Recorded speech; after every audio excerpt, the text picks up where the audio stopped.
Hello everyone, this is Joey Bushnell of webmarketinginnercircle.com. Today I have with me a special guest. His name is Keith Gilmore and he's a fantastic copywriter. Keith, thank you very much for being with me today. Oh, it's a pleasure to be here, and I really appreciate you inviting me. Keith, how did you become a copywriter? Well, like any normal kid, I wanted to become a copywriter when I grew up. Most jobs I've held over the last 20-something years, I've been able to at least hold the job to some extent, has more or less been in a sales position. And I started as a real estate agent, and then, I should say, when I started out as a real estate agent in 2005, that's when I kind of had a realization. Because in real estate, it was more or less my first foot out in the self-employment arena. And I said, I realized that, I could sell not just face-to-face. I didn't need to sell face-to-face anymore. I could sell what I call as, selling asynchronously. So not face-to-face anymore. I could just create one piece of marketing material, advertisement, in print or online, whatever medium I chose, and that would act as my sales person. And so it was at that point that I realized that the power of print persuasion or of copywriting, and then I jumped into insurance a little bit later after that. This real estate just wasn't my passion, but I had a great mentor starting out in real estate, and he's a marketing genius. He's still my mentor, still one of my mentors, and then in insurance, I actually kind of went out of the box, outside the scope of what other insurance agents would do, and send out direct mail pieces that didn't have the logo of the company on it, and that was kind of the company just didn't like that very much. It had huge response, much better response than the response rate was much higher than any other piece I or any of the other agents in my office got. So as I continued to do that further, more and more, my copywriting skills, as I didn't really realize that that's what I was honing as much as any other thing, was what I was doing. And then I jumped into internet marketing full time in 2008, and I started an online business on behalf of my brother, and I took on the online portion of it, and writing the sales letters. Realized copywriting's my thing. I love to write. I already loved to write, but just that whole print persuasion was so powerful. I realized, wow, I could just let this thing sit here and it would go to work for me. So Absolutely. It's a very unique way of coming into becoming a copywriter, Keith. I'm impressed that you, as a salesman, think how many people out there who are in a sales job who would never even think to do that. Were you funding that yourself when you send out direct mail shots? Was that something that the company was paying for, or were you doing that just as your own thing, trying to bring in more sales? Yeah, I actually had the favor of the company to, as an agent for the company, they funded that. And then I told my manager, and he said, the company probably won't like that. I would advise you not to do that.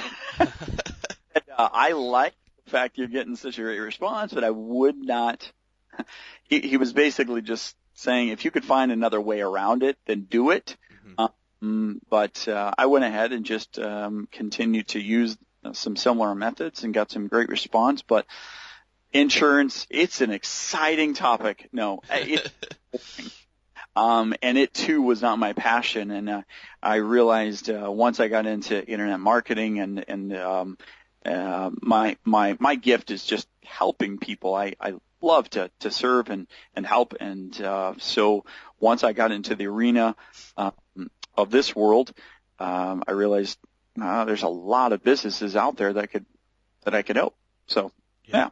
Definitely. Keith, it's a similar background to me, actually. My last job before I went self-employed was in insurance as well, so I agree with you that, being insurance sometimes does want to make you move on to greener pastures. I can relate to that. So, all right, Keith, we're going to talk about copywriting today, and which is obviously, what you're great at now, and that's what you do full-time now as a freelancer. So, first of all, the first question I want to ask is, how long do we have to grab the visitor's attention? And I'm talking I guess more in an online situation. Someone lands on your website. How long do you have to basically make them read before they click away? Yeah, well, that's a great question because here's the thing. I'm going to give it a little disclaimer for most of any questions you're going to ask me. The disclaimer I have is my short end answer is always going to be depends on the market. It depends on the market. But for the most part, I would have to say when it comes to information products or not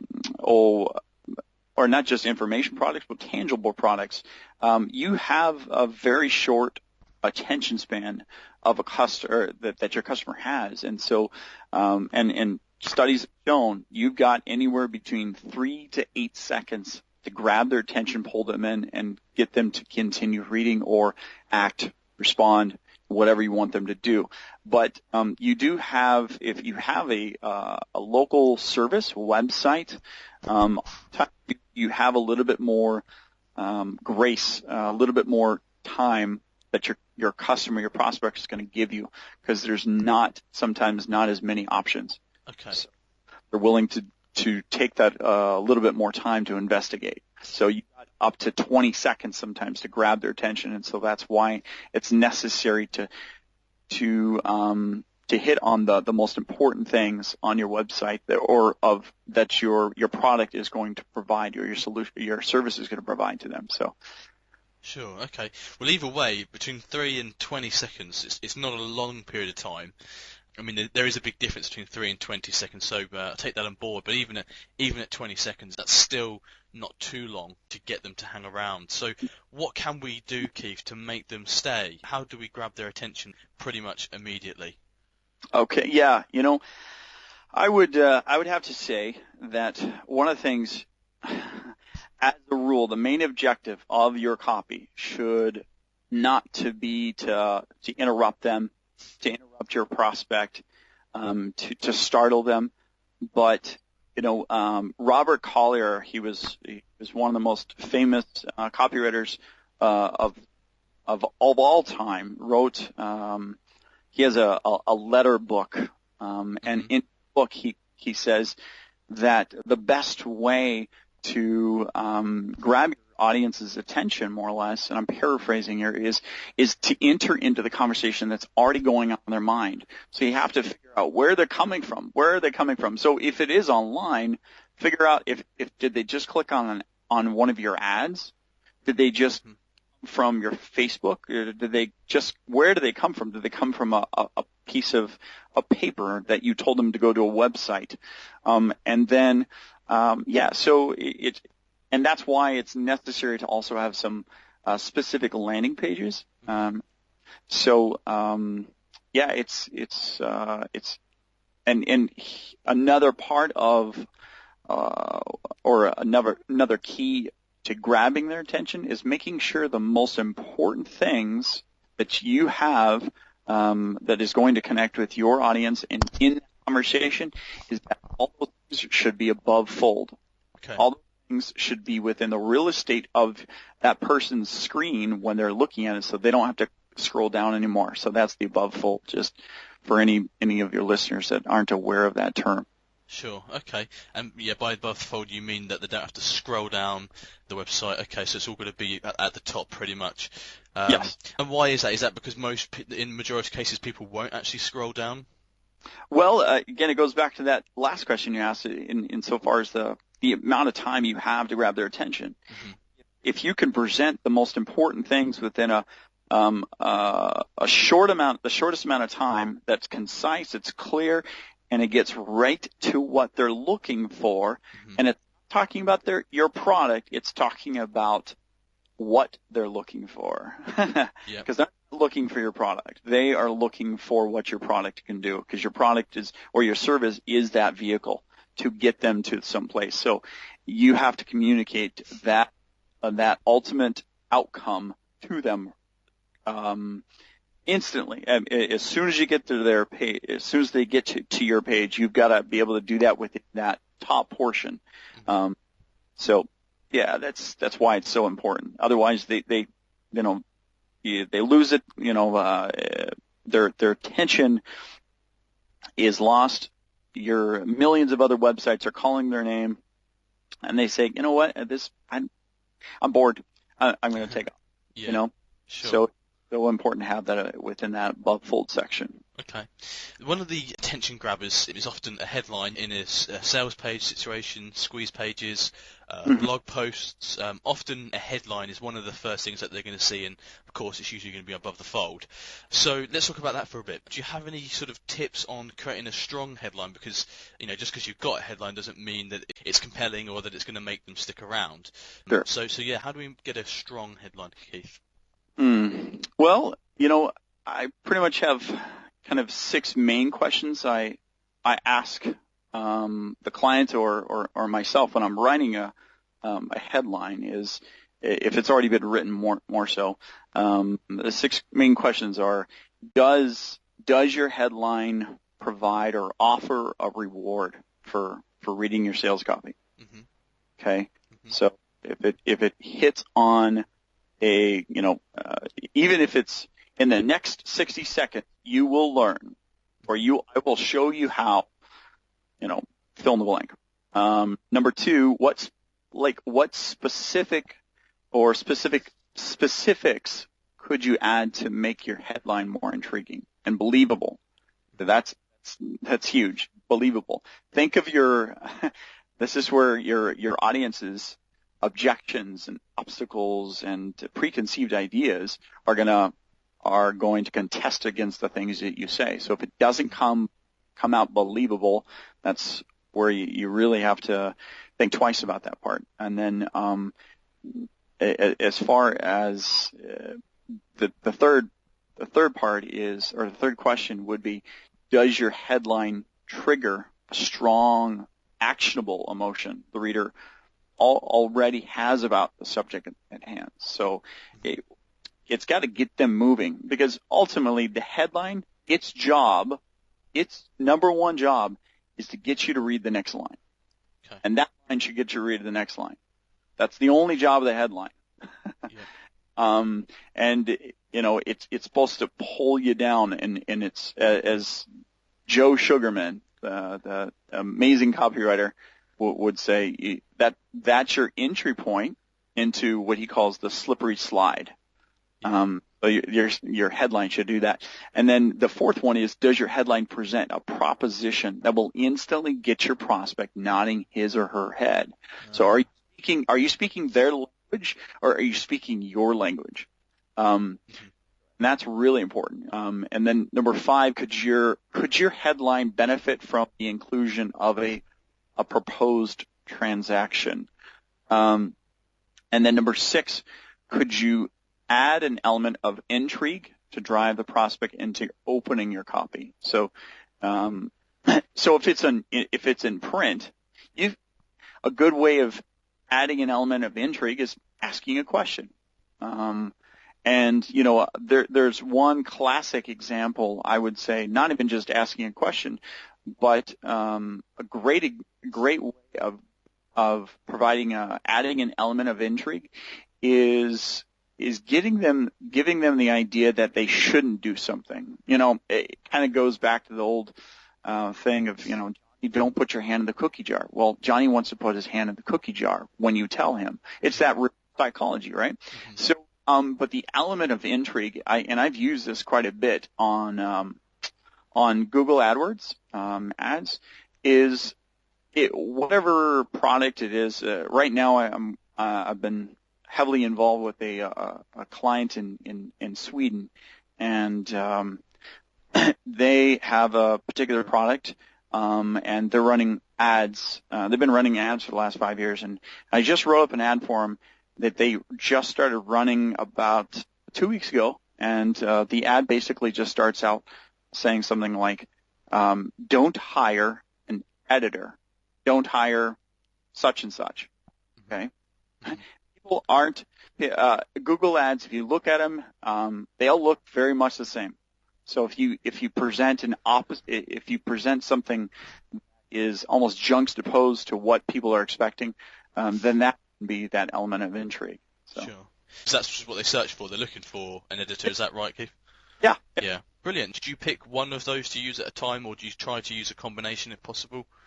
Oh, I combine things all the time. And then I test and test and test. Cool. All right. This next question, Keith, is something that I read on your blog, and it got my attention. You basically mentioned something called the Reptilian hot button, and I thought, what is that? And I had to read more about it. So could you let us know what Sure. is that, and why is it important in copywriting? Yeah. Well, Reptilian hot button is actually it's what this market research guru, I can't really remember how to pronounce his name necessarily. It's a French name, Clotaire Rapio, I think that's how you pronounce it. For any French listeners, I apologize.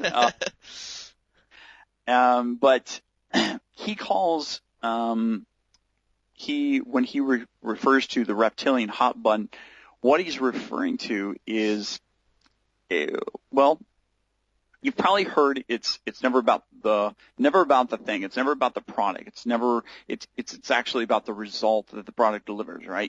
You've heard, it's not the feature, it's the benefit, right? Mm-hmm. Well, his argument, which is it's a strong and proven argument, is that the reality is it's actually much deeper than that. It's about the human emotion that your customer associates with the result they will achieve with your product or service.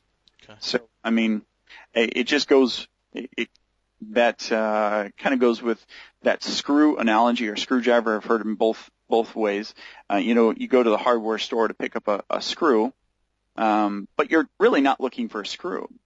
You're looking for a hole in the wall, but you're probably not looking for a hole in the wall. You're looking to put that screw into that hole, put a picture up, and that's what you want to do. But take that further, that what the reality is that you're looking to look at that picture and then have that feeling of like having that frame there or that portrait there. I like what that does for me.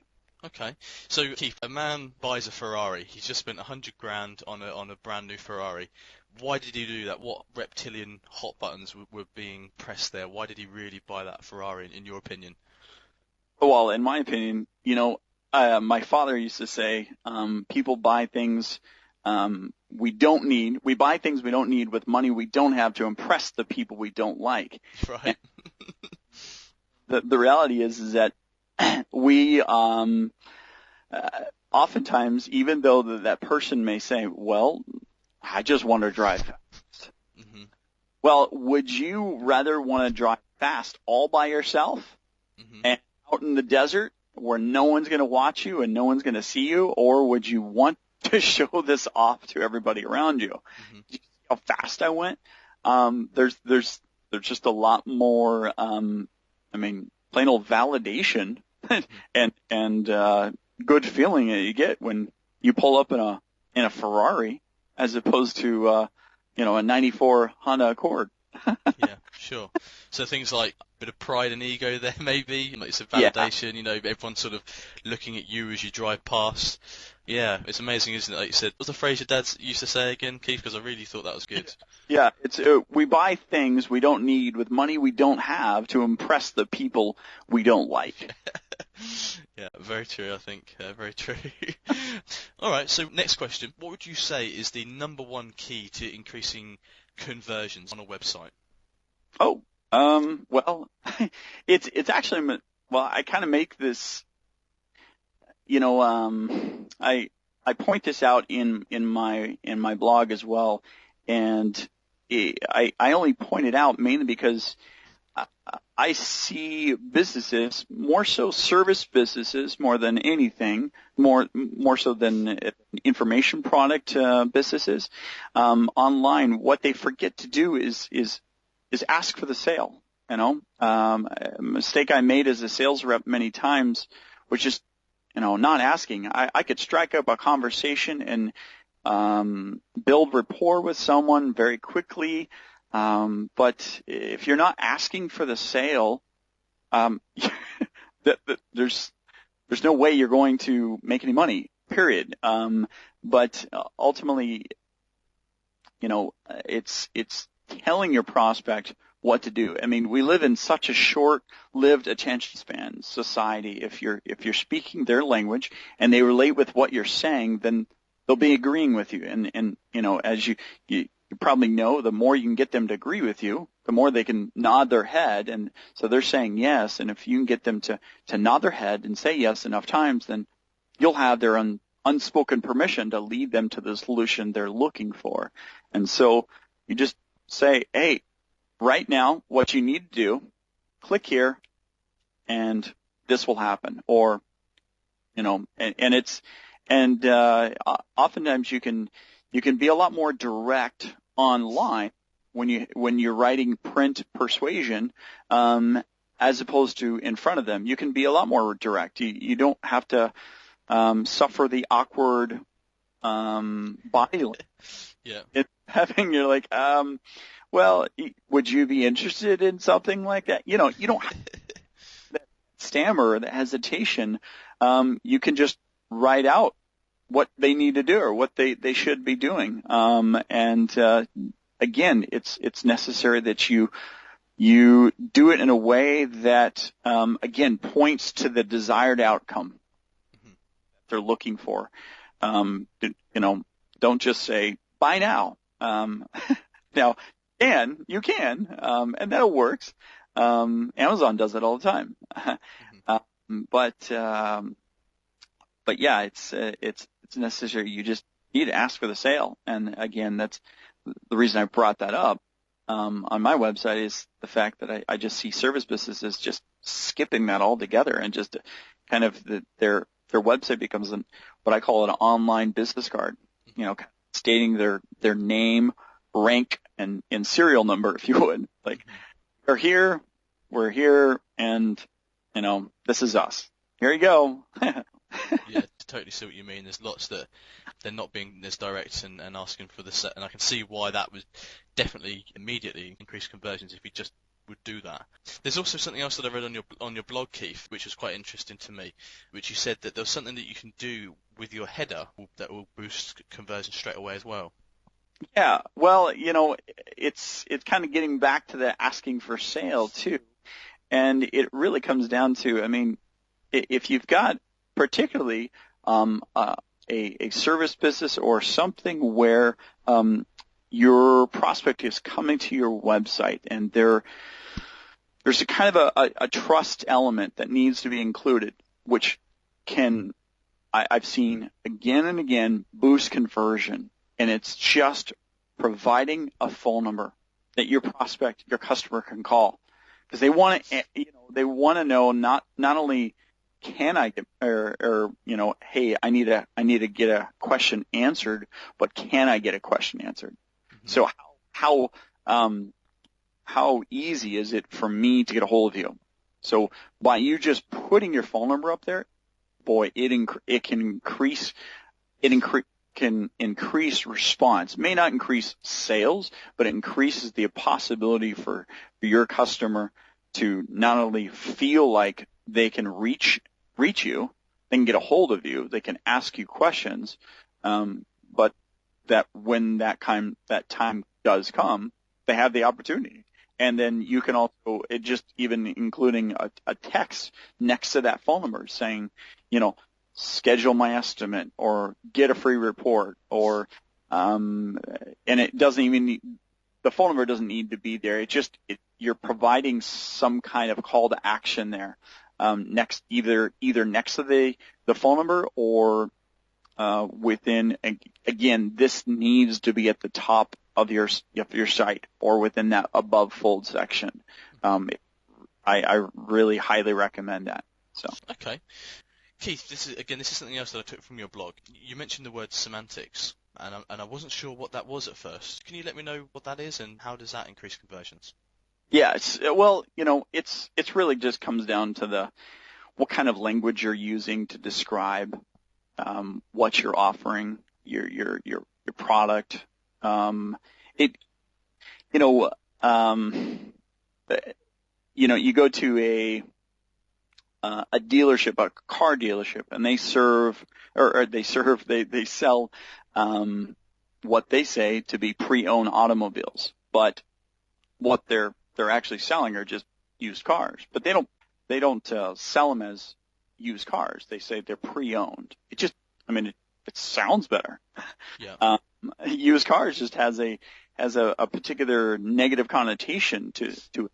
And then the semantics in regards to other ways that can be used is if you just go to a restaurant and you look at the way that successful restaurants have marketed or described their menu items. If they put a country, if they put a style in which that food is made, mm-hmm. That can very much increase conversion. I mean, there was one example of how a fruitcake, something we all love so much at all. That there was a company that's selling fruitcakes, and they had a gigantic increase in sales once they gave a name to it, and just changed the type of fruitcake, where it was from, within their copy, and it made a massive difference. So think about something that your market would be attracted to more so increase the value of your offer, of your product. So if it's made someplace, or if it's an award-winning product, say it that it's award-winning. Much of my job, oftentimes when I work with clients, is what I just call treasure hunting. I just look for treasures, and because oftentimes what they've done is look through their business so much that they become blind to the things that they have, the assets that they have, and so it's almost like furniture in the room. You just forget it sits, you forget it's there. You just walk right by it. And you're like, wow, okay. And so, it's reassessing what you have going for you. You have a lot of things going for you, probably. You just got to look. And so having that outside source sometimes can help a lot. Okay. Even sometimes things that are quite negative. I go to a lot of seminars, Keith. I don't know Yeah. about yourself, but often they'll do a big pitch for like a $5 program, and rather than saying the cost or the price, they say your investment is going to be $5,000, which makes it's the same thing, but it makes it sound slightly more palatable to the people who are choosing whether to spend the money or not. There's actually a great example of what you're saying there. Have you heard of estate tax here in the U.S.? It's something that. Have you heard of the term estate tax? I haven't actually. No. What is it, Keith? Well, a lot of people, when I was working in insurance, people refer to estate tax when you're speaking to someone about what they're going to leave behind when they die. Sure. Okay. There's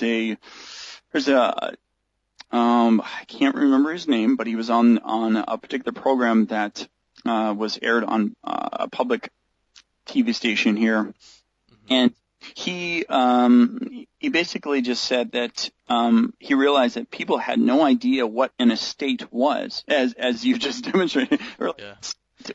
What? I don't have an estate. An estate is the assets you leave behind, and so with people would get taxed upon the amount of assets they have or they've left behind, depending on their income and such, and so he just changed it. He's actually a copywriter, but he's a copywriter for politicians, and he just changed it to death tax. He just said, let's just call it death tax. People know what death is, and so just by changing that, it flipped flipped the idea on its head and made it clear to everyone what you're talking about. Mm-hmm. Oh, tax. Oh, I know what that is. That makes total sense.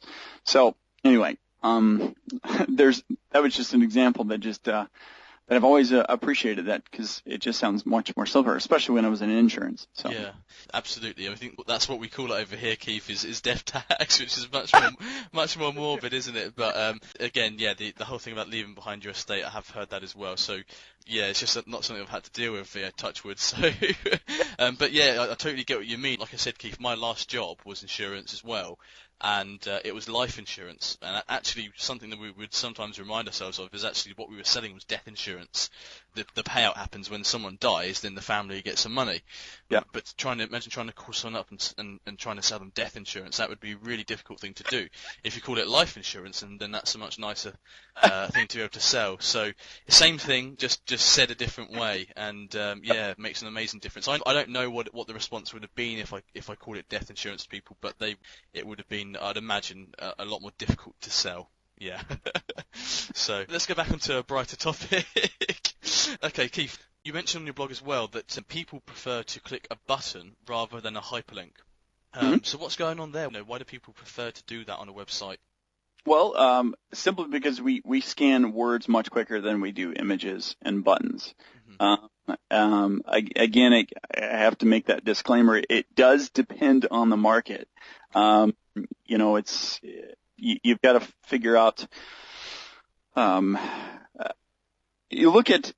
I would say that the best thing to do oftentimes is look at the leaders that are in your market. Who's leading the pack? Who's doing well, especially when it comes to online, and then figure out why it's working. And if they continue to use a particular image or a button, or even if it is text, that there might be some reason behind it. But studies have shown images, buttons, they're just a lot more clickable. There's a particular frame of mind that someone has, or a reference that someone has when they see a button as opposed to text. Sure. But again, that does depend on your market, because if your market is a little bit more hesitant, if it's a higher priced product, sometimes using text, I've seen tests that just kind of seem very they seem wrong, but the market says no, we like the text. The text, hyperlinked text, has worked better sometimes, but for the most part it will be images and buttons. Mm-hmm. I'd imagine that if a hyperlink was working better than a button, Keith, it would have to be sort of isolated and stand out, surely. I mean, it wouldn't be sort of in the middle of a block of text, surely not. Yeah, that's sure. correct. Okay. And that's one thing that I guess a button, in most cases where the button works better, again, it stands out in a way that a hyperlink probably wouldn't. It could get camouflaged amongst the rest of the copy. Unless your sales letter or what have you is filled with buttons, then a text will work. But that's why I said words much quicker than we do images and buttons, and so there's a lot more words that people use to communicate. They don't use buttons and such to communicate, and so we see all the words, and then a button or an image will pop out a lot easier. Okay, and like you said as well, it's almost a trigger, isn't it, that you see a button, you know that the thing to do with the button is to click it. So I'm sure that would have some sort of effect as well. Any tips on what colour would work best if you're going to put buttons on your website? Is there a colour that gets a good response? Well, I would have to say there are some colors that work better than others. better than all the rest in most markets. But again, it goes back to, it depends on the market. But studies have shown colors mean certain things to some people. Red is usually seen as danger or warning, while blue or green is soothing or trusted. You'll see a lot of banks, they use blue. Yeah. Or some kind of derivative of blue. But at the same time, some blues actually have like sadness or grief. So, right. But again, I would have to say, a best way to do this or to figure out what color might work good in your market is to look at what the leaders in your market are doing. There's a internet marketer named Armand Morin, and he often says success leaves traces. So if you just look at what's working, and I will have to say a lot of the times you could figure it out just by going to some of the large name vendors out there. Amazon.com, one of the best. They use a variation of orange or yellow for a particular reason. Sure. And there's good reason for it. So, and they've continued to use it again and again, and they've stuck with it. And according to some tests, it has been known to increase conversion quite substantially. So. Wow. Okay, so orange and yellow are sort of two quite good. Yes, those are buy now good buttons. Yeah. Yep. It's a combination. Orange is a combination of happiness, of the happiness of yellow, and then the energy and strength of red. It's right. Actually symbolizes determination, and it actually also kind of indicates affordability too. Is what has been. There's a whole psychology behind it, and that's one of the things why I love marketing. So. Yeah. Kind of leading on actually from the last question, Keith, how much of a role, in your opinion, does design play in websites that convert? I'm talking about buttons, images, headers, not the copy in the message itself, but just the overall look and feel of the website. Is that important?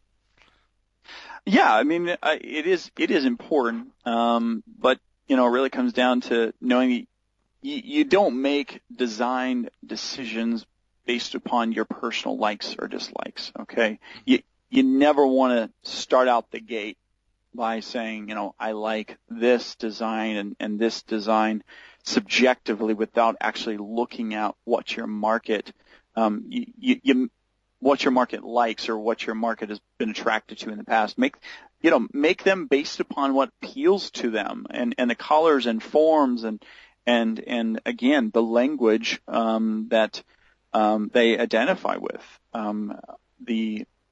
That kind of goes back to that color thing. You got to figure out what if it's an industry that has to do with environmental issues. Well, what color do you think is going to work well? It's green. Or within the banking industry, or is the blue you just got to make them based upon what appeals to them, and so that your message is best communicated within the design. Because if your target market thinks yellow is an appealing, happy color that endears them to your services, then it doesn't matter that yellow is your least favorite color. You use yellow, when you let your site or materials reflect your own personal taste, you could be risking that your design is not resonating with the people that you want to bring to your, to communicate your solution to them. So you really have to check your ego at the door and think about who you want to sell to. Sure. What problems, what colors, shapes, content will appeal to them. So let those answers inform your decisions. If someone who's listening to this does not know how to discover what colors and images and visuals that their market really likes, who can they turn to for that service? I mean, is that a graphic design or web development service, or do copywriters even delve into that a little bit? I mean, where should they go to find out what the market likes in terms of visuals? Sure. I would have to say, it kind of comes down to finding. I would have to say that graphic designers oftentimes are not marketers. Mm-hmm. And marketers are oftentimes not the greatest graphic designers. Yeah. It is difficult to find two of them in one person. Mm-hmm. You've got to have a lot of.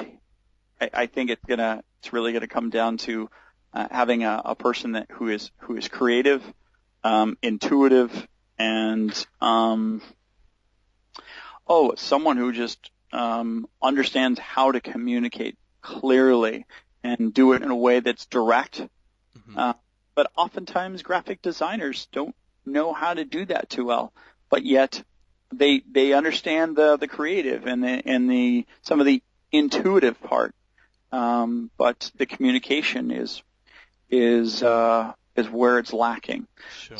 So it sometimes can end up be that you end up working with both a designer and a copywriter. As myself, I often will work with a web developer or a designer and end up just telling them how to design their landing page, some pages on their site, and I do that just by sending them screenshots. Or I'll just say, okay, move this over here, and just over the last number of years, I've got a very good handle on what needs to be where, so I'm, just to toot my own horn, I feel comfortable in saying that I'm kind of one of those people, but at the same time, I'm not a designer. I'm really technologically, I'm kind of a dimwit. Yeah, but you've really got to be smart about what kind of designer you're working with, mm-hmm.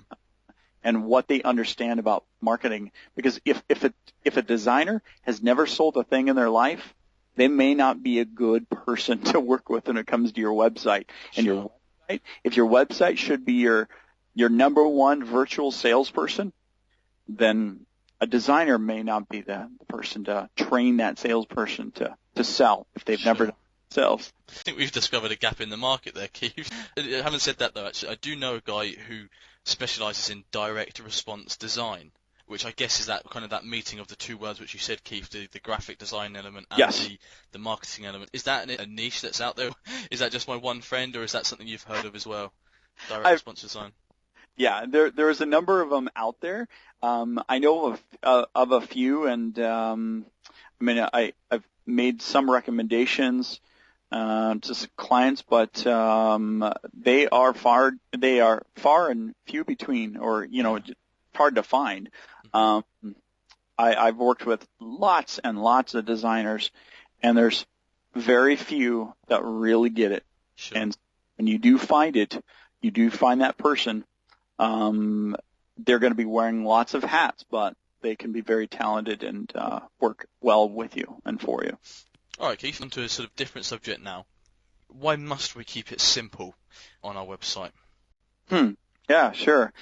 Well, I have to say it just kind of goes back to that attention span challenge that you have, that everyone has, especially online, because everything is instant. Our attention span is short. If your design, or your copy that you've already got up there gets in the way, then there's no way you're going to get them to move to action. And so what I mean by simple, it's got to be dummy proof. It's got to be user friendly. It's got to. There's a client that I was working with a little bit last year, and they had a web form that a person had to fill out on a secure page. But it was, I tell you, it was made like it was created as if it was made back in 1998. I was dumbfounded, and they were kind of wondering why they're not getting the conversions they were. And so I created a new design for them in my own little Etch-a-Sketch. I'll use some basic some basic tools to show them. Okay, you need to put this there, and such. And I made it much more simple, but it was dummy proof for the most part. For the most part, but the simplicity is so key, especially within that attention span and attention starved society that we live in. And again, this is online particularly.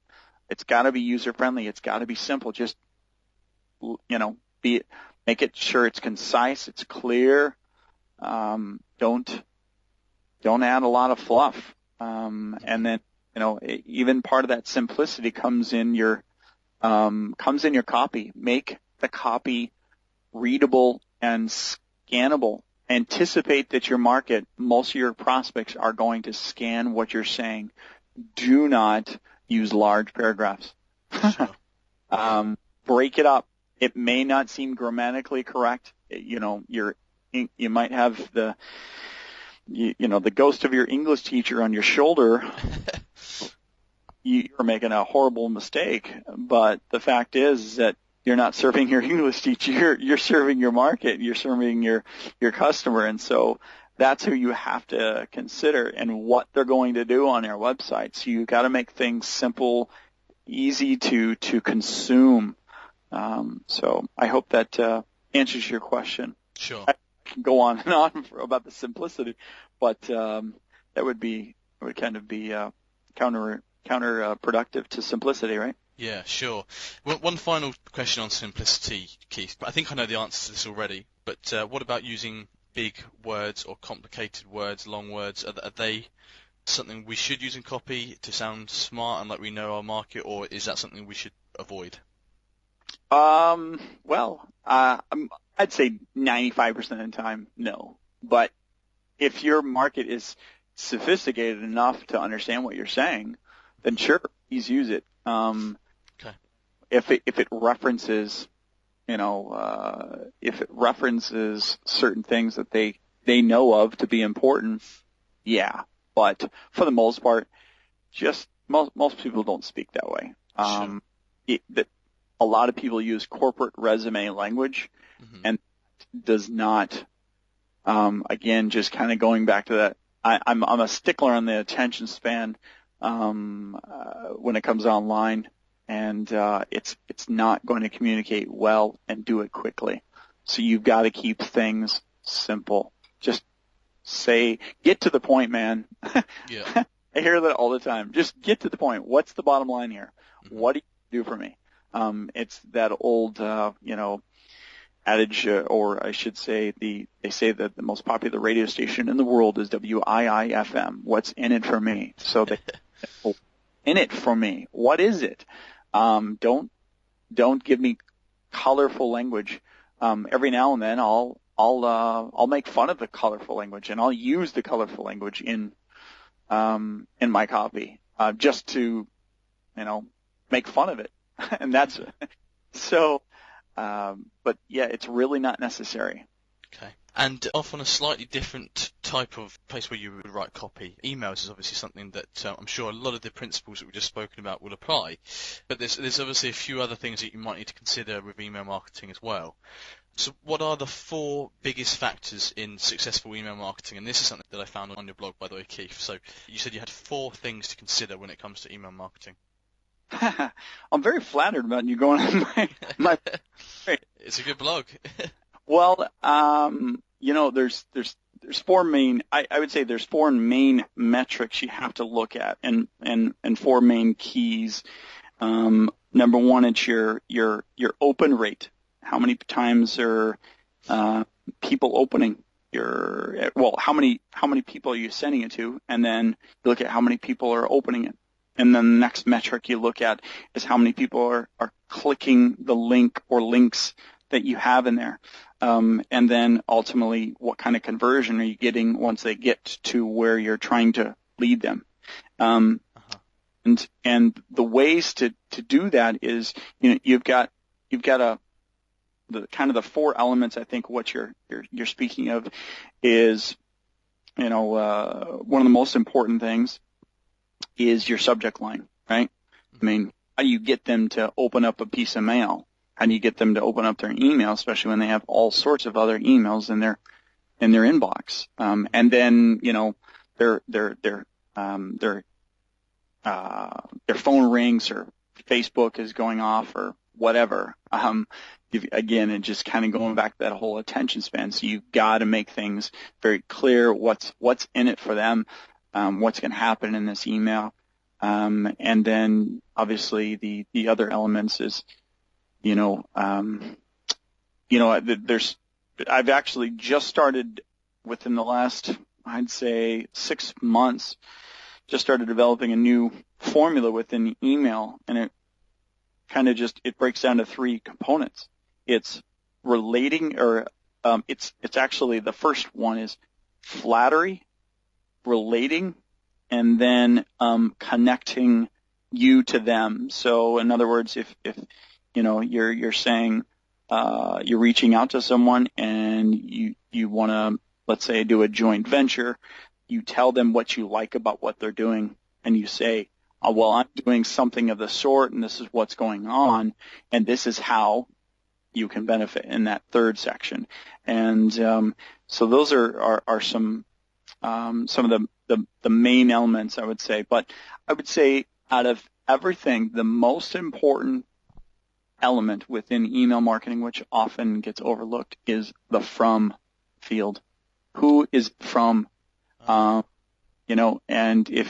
because it's the first thing that people look at. We may not realize that right away, but if you think about it, if I have, a number of emails in there that all have great subject lines in my inbox, and yet I have an email from my grandmother.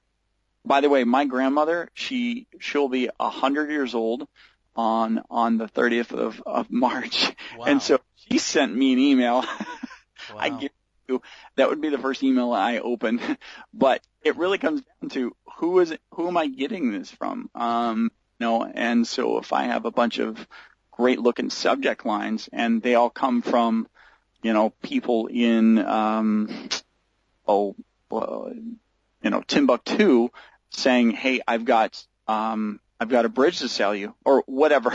Yeah. It really doesn't matter the offer or the subject line, how powerful that subject line. If it's not from someone you rather not hear from, or you don't even know, or if it's using corporate speak, if this is from entity such and such, if the company's name is in the from field, and then that could be good, that could be bad, but that from field is really the most important element within all your email, because what it says is it tells them directly who's speaking to them.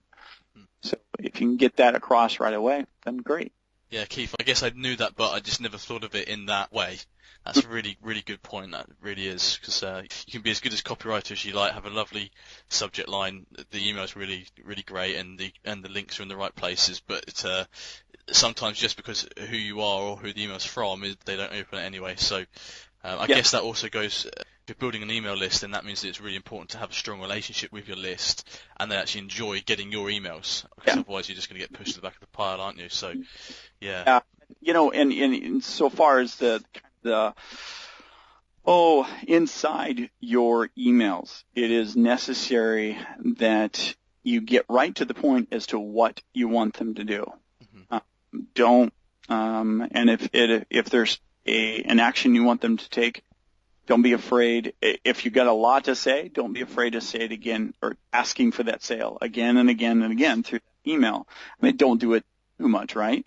But ultimately, you've got to make sure they understand what they need to do from that point. Otherwise, they're going to scan your email. Almost, you can pretty much be sure that they're going to scan it in some way, unless you have a very good relationship with them.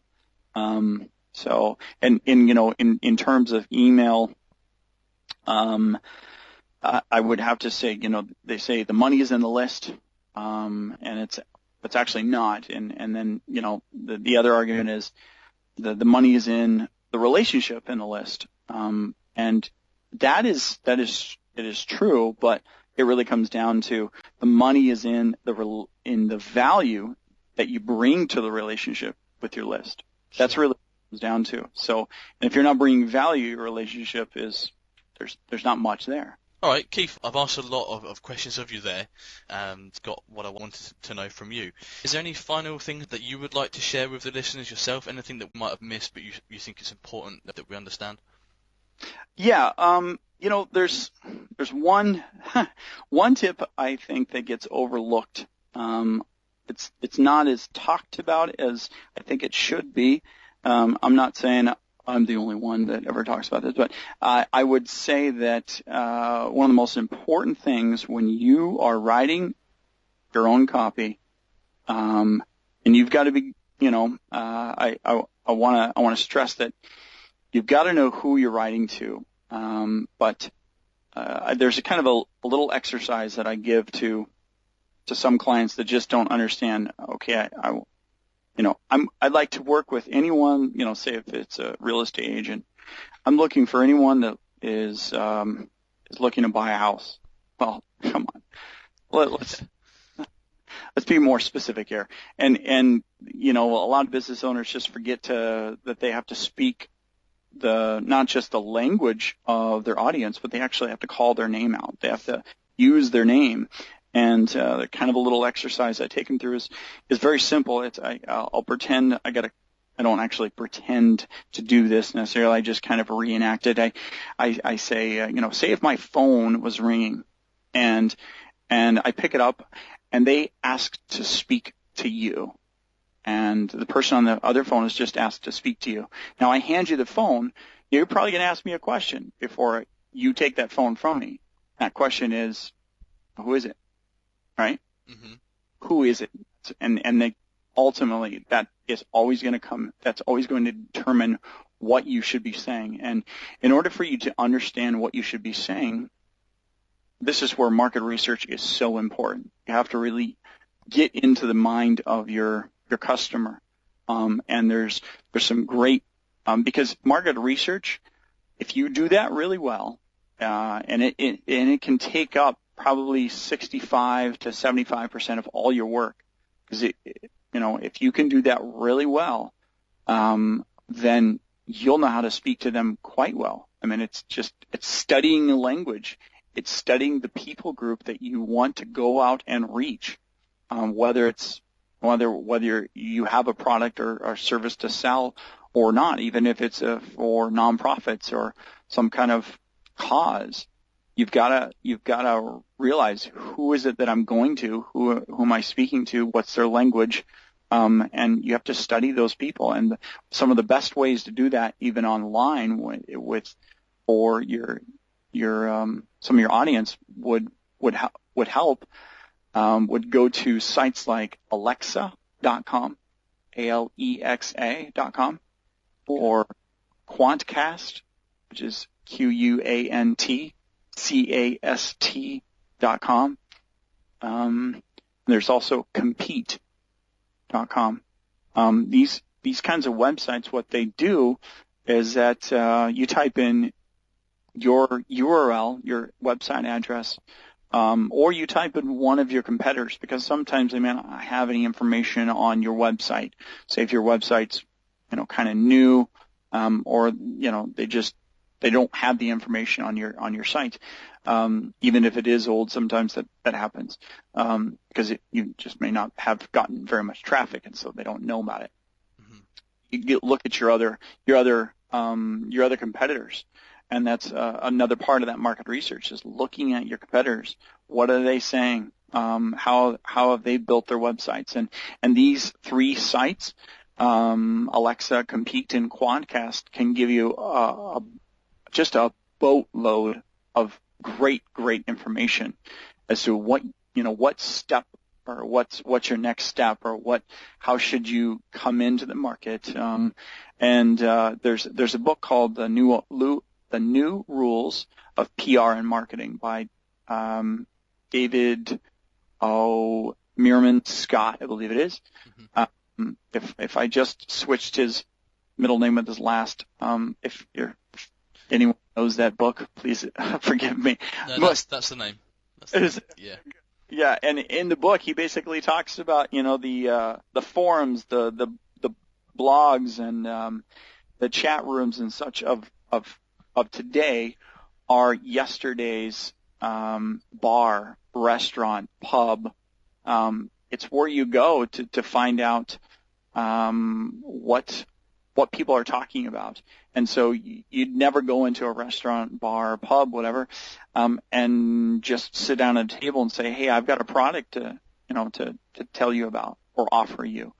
Mm-hmm. You sit down, you be quiet, you listen, you ask questions, and hopefully you build that relationship. You bring value to that relationship, and even interacting with forums that can give you a whole lot of useful information to understand who it is you're speaking to, because you could be just messing it all up, not addressing their key objections and questions that they've been asking. So it's necessary that you do smart market research, and this is what copywriters do all the time. They just, I would have to say, a lot of my time is made up of market research. Once I do that well, mm-hmm. The copy can flow out. Sure. In terms of time, Keith, how long would you spend on that? I mean, I understand that you're sort of saying you really need to immerse yourself in it. So what sort of time frame are we looking at there? How many hours do we need to put into that? How important is it? Wow. It's difficult to quantify it. To some extent, it all depends on what kind of medium you're using to go out or to communicate with your audience. If it's a website, if it's a landing page, or if it's a piece of small advertisement, it may not take a whole lot of time. But oftentimes, if you just use certain sites like the ones that I mentioned, or go to find out where people are congregating, that's really, what it comes down to, is finding out where your market is and finding out what they're saying. Another way of doing this is through Facebook, but just kind of getting back to your specific question is how long it's going to take. It may take hours. It may take weeks. It all depends on, how well you how well you know, or you think you know, your market. Mm-hmm. I've seen it time and time again where business owners, entrepreneurs, they come out of the gates and they think they got it, and then they don't, and they realize, oh man, I'm saying it all wrong. That's not what they're looking for. Mm-hmm. So it's difficult to quantify it, but it's going to take a good chunk of your time in relation to what to actually sitting down and writing that copy. Okay. So even business owners who are on the call that are listening, Keith, that are doing this themselves, and they think they know their business pretty well already, it's still probably a good idea that they just do this exercise anyway, because I'd imagine they'll be surprised at how much they thought they knew, but actually maybe didn't know about their own market. And also for those that are freelancers and actually do copywriting as a job, I'm sure that's something that they do already. That's all part of the fee that you charge people, Keith. Is the research is part of it, or do you take jobs that you all know particular markets? I mean, how does that work? Well, no, I do. Yeah, that's part of what I charge clients for. But obviously, if it's a market have a pretty good grasp of already, that I've worked already within, then that makes my job easier. But I've worked in a slew of several different niches and industries, from sewer rehabilitation to to real estate, and it's I will have to start from ground zero most of the time, and every now and then I'll have to kind of back up and go, wait a sec, did I approach this the right way the last time? I got to make sure I do my due diligence, and so sometimes that may end up happening, but once you cover a market enough times, you get to know how it operates and where to find these people, where to find the market. Okay, and the actual writing process itself, Keith, again, it's probably going to really vary depending on the job. Do you have a sort of a typical time frame that it takes you? I'm just trying to get a feel of it. We're talking a day, 48 hours, weeks. How long did it take to write a really good sales letter that you're happy with, in your own experience? That I'm happy with. I am my worst critic, I can tell you. I mean, I would just wrote down some email subject lines for some people, for a client the other day, and I said, they asked me for just a few, and I just said, I'm sorry, I have to give you a dozen, because I'm kind of a perfectionist, but at the same time, I will say that it can sometimes take me, if it's a long sales letter, or it's it really depends.